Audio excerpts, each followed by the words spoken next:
Hello दोस्तों, मैं सोनी पांडे। आज मैं नीति निदेशक तत्व भारत के संविधान भाग 4 से जो रिलेटेड है से लिया गया है और अनुच्छेद 36 से 51 के बीच में है नीति निदेशक तत्व का हम लोग अध्ययन करेंगे। तो क्या नीति निदेशक तत्व होता है और भारत के संविधान भाग 4 में ये अनुच्छेद 36 से 51 तक है, इसके विषय में हम लोग विस्तृत रूप से देखेंगे। तो जो नीति निदेशक तत्व है दोस्तों, इसका उल्लेख भारत के संविधान भाग 4 अनुच्छेद 36 से 51 के में किया गया है। भारत के संविधान भाग 4 को सामाजिक व आर्थिक लोकतंत्र का प्रतीक कहा जाता है। इसे लोक कल्याणकारी राज्य का प्रतीक भी कहा जाता है। भाग 4 को प्रशासकों के लिए आचार संहिता भी कहा जाता है।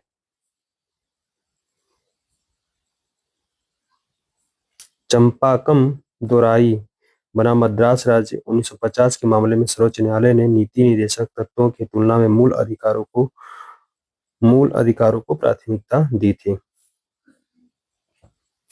मिनर्वा मिल्स बनाम भारत संघ 1980 के मामले में सर्वोच्च न्यायालय ने मूल अधिकारों व नीति से निदेशक तत्वों को एक दूसरे का पूरक बताया था। तो कब किसको प्राथमिकता दिया गया, कब किसको एक दूसरे को पूरक बताया गया, ये बहुत इंपॉर्टेंट पॉइंट है। तो मिनर्वा मिल्स बनाम भारत संघ, इसमें 1980 में एक दूसरे को पूरक बताया गया था। अनुच्छेद 36 में क्या बोला गया कि इसमें राज्य शब्द को परिभाषित किया गया है। अनुच्छेद 37 में ये बोला गया, इसके अंतर्गत कहा गया कि नीति निदेशक तत्व वाद योग्य नहीं है, लेकिन राजनीतियां बनाते समय इन तत्वों को ध्यान में रखेगा। राज्य इस प्रकार की व्यवस्था, अनुच्छेद 38 में कहा गया है, राज्य इस प्रकार की व्यवस्था की स्थापना करेगा जिसे सामाजिक, आर्थिक और राजनीतिक न्याय की प्राप्ति हो सके तथा लोक कल्याण की स्थापना हो सके। अनुच्छेद 38 में यह भी उल्लेखित है कि राज्य आय, सुविधा तथा अवसरों की असमानता को समाप्त करेगा। अनुच्छेद 39 में ये बोला गया है दोस्तों कि जो पहला पॉइंट है अनुच्छेद 39 का, सभी स्त्रियों और पुरुषों को आजीविका प्रदान प्राप्त करने का समान अवसर होगा।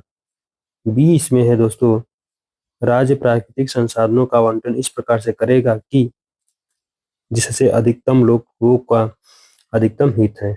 सी इस बोला गया है, राज्य आर्थिक संसाधनों के केंद्रीकरण पर रोक लगाएगा। डी में बोला गया है, सभी स्त्रियों पुरुषों को समान कार्य के लिए समान वेतन प्राप्त होगा। ई में बोला गया है, राज्य सभी स्त्रियों पुरुषों को के स्वास्थ्य को ध्यान में रखेगा और उन्हें ऐसे काम नहीं करने देगा जो उनकी आयु के विरुद्ध हो। एफ में ये बोला गया है, मतलब छठे पॉइंट में ये बोला गया है, राज्य बच्चों को स्वस्थ एवं गरिमा युक्त वातावरण उपलब्ध करवाएगा। अनुच्छेद 39 ए दोस्तों, इसमें ये बोला गया है कि राज्य सभी व्यक्तियों को निःशुल्क न्याय व विधिक सहायता उपलब्ध कराएगा। इसे 42वें संविधान संशोधन द्वारा 1976 में जोड़ा गया था। इसको अनुच्छेद 39 ए को वर्ष 1987 में राष्ट्रीय विधिक सेवा प्राधिकरण अधिनियम बनाया गया। 9 नवंबर को विधिक सेवा दिवस मनाया जाता है। अनुच्छेद 40 के अंतर्गत राज्य ग्राम पंचायतों का गठन करेगा। अनुच्छेद 40 के अंतर्गत राज्य ग्राम पंचायतों का गठन करेगा। आगे दोस्तों, अनुच्छेद 40 में गांधी जी के ग्राम स्वराज की अवधारणा से संबंधित है। अनुच्छेद 41 है, राज्य आर्थिक क्षमताओं एवं तथा विकास की सीमाओं के भीतर रहते हुए सभी लोगों को शिक्षा, काम तथा लोक सहायता उपलब्ध करवाएगा।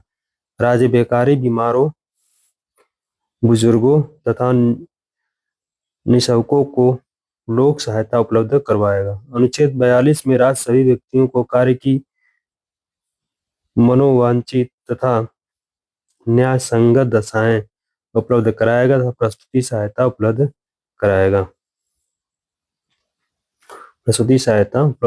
अनुच्छेद 43 में बोला गया है, इस अनुच्छेद के अंतर्गत राज्य सभी व्यक्तियों को निर्वाह योग्य वेतन उपलब्ध कराएगा। न्यूनतम वेतन अधिनियम 1948 के तहत।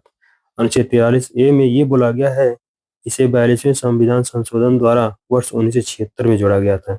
इसके अंतर्गत राज्य उद्योगों के प्रबंधन में भागीदारी को सुनिश्चित किया गया। भारत में ट्रेड यूनियन का आधार अनुच्छेद 43 ए ही है, जो 42वें संविधान संशोधन द्वारा 1976 में जोड़ा गया था। अनुच्छेद 43 बी में ये बोला गया है, राज्य सहकारी संस्थाओं की स्थापना को बढ़ावा देगा।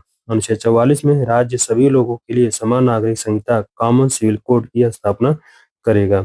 इसका अर्थ यह है कि कॉमन सिविल कोड का अर्थ यह है सभी नागरिकों के लिए विवाह, तलाक, गोद तथा उत्तराधिकार के नियम एक जैसे होंगे। अनुच्छेद 45 में बोला गया है, राज्य 6 वर्ष से कम आयु के सभी बच्चों के लिए पूर्व प्राथमिक शिक्षा तथा उनकी बाल्यावस्था की देखभाल की व्यवस्था करेगा। अनुच्छेद 46 में बोला गया है, राज्य एससी, एसटी व समाज के दुर्बल वर्गों के लिए शिक्षा और अर्थ की संबंधी व्यवस्था करेगा। अनुच्छेद 47 में बोला गया है, राज्य सभी व्यक्तियों के लिए पोषण युक्त भोजन की व्यवस्था करेगा तथा ऐसी दवाओं पर रोक लगाएगा जो व्यक्ति के जीवन के लिए खतरनाक है। राज्य मादक पदार्थों के सेवन पर भी रोक लगाएगा। अनुच्छेद 48 क्या बोलता है दोस्तों?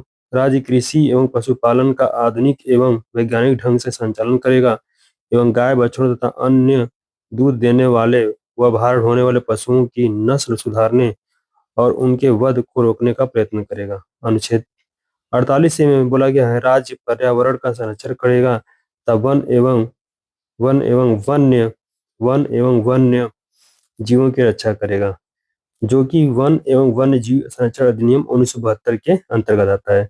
इसे भी 42वें संविधान संशोधन द्वारा 1976 में जोड़ा गया था। किसको? अनुच्छेद 48 ए को।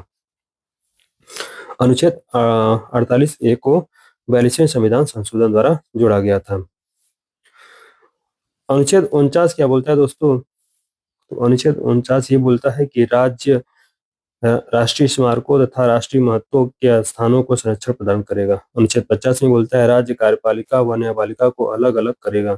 अनुच्छेद 51 में ये दोस्तों है कि इस अनुच्छेद में निम्नलिखित बातें सम्मिलित की गई। पहला, भारत अंतर्राष्ट्रीय शांति एवं सुरक्षा को बढ़ावा देगा। दूसरा है, सभी राष्ट्रों के मध्य न्यायसंगत व सम्मानजनक व्यवहार को बढ़ावा देगा। तीसरा है, सभी राष्ट्र अंतर्राष्ट्रीय संधियों समझौतों का पालन करे, इस बात को बढ़ावा देगा। अंतर्राष्ट्रीय विवादों का समाधान मध्यस्थता से हो, इस बात को बढ़ावा देगा। कौन? अनुच्छेद 51 बोलता है। अनुच्छेद 51 को भारत की विदेश नीति का संवैधानिक आधार बोला गया है।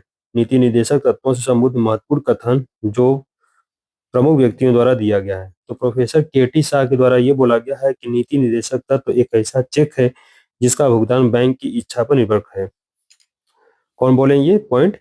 ये प्रोफेसर केटी शाह। सर आचार्य जैनलिस्ट ने ये बोले हैं कि इन्होंने नीति निर्देशक तत्वों को पूर्ण आत्मा की महत्वाकांक्षा की संज्ञा दी है। आचार्य जैनलिस्ट। जैनुअल ऑस्टिन ये बोले हैं कि इनके अनुसार नीति निर्देशक तत्व सामाजिक क्रांति के प्रतीक कहे जाते हैं। केसी वियर ये बोले हैं, इनके अनुसार नीति निर्देशक तत्व व्यवस्थापिका एवं न्यायपालिका के बीच टकराव के कारण बनेंगे जिससे संविधान कमजोर होगा। तो दोस्तों ये नीति निर्देशक तत्व था। इससे संबंधित जितना भी इंपॉर्टेंट पॉइंट था मैं सब लेकर आया था एक ही वीडियो में, जो एग्जाम के लिए बहुत इंपॉर्टेंट था। अगर वीडियो आप लोग को अच्छा लगे तो इस वीडियो को ज्यादा से ज्यादा शेयर करिएगा, सब्सक्राइब करिएगा। कल मैं फिर एक दूसरा टॉपिक लेकर आऊंगा। तब तक के लिए धन्यवाद। जय हिंद।